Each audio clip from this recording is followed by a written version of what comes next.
Doha blasts.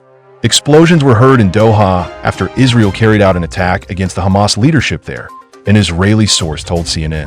Hamas says negotiators targeted.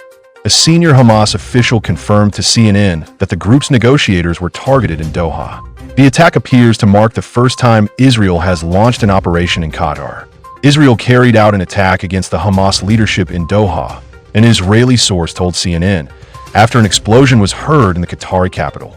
The source didn't say who was targeted, but Hamas leaders have used the Qatari capital as a headquarters outside of Gaza for years.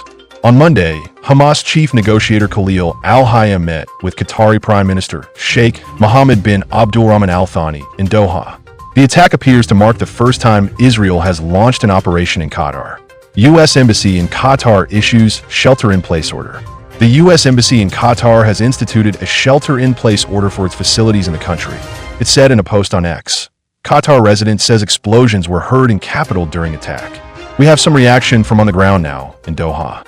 A foreign resident living in the Qatari capital told CNN they heard several explosions in the capital at the time of the Israeli strike.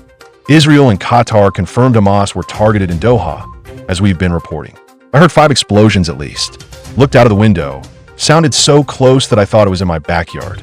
But after checking news, I think it's 15 minutes away from where I live, although I'm not sure of the exact location. An expat in Doha told CNN. The resident asked CNN to stay anonymous due to the sensitivity of the situation. IDF says it targeted senior leadership of Hamas with precise strike.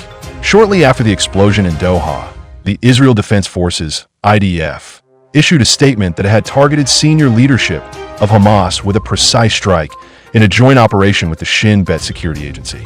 The statement didn't specify where the operation was carried out, but suggested that it was outside Gaza.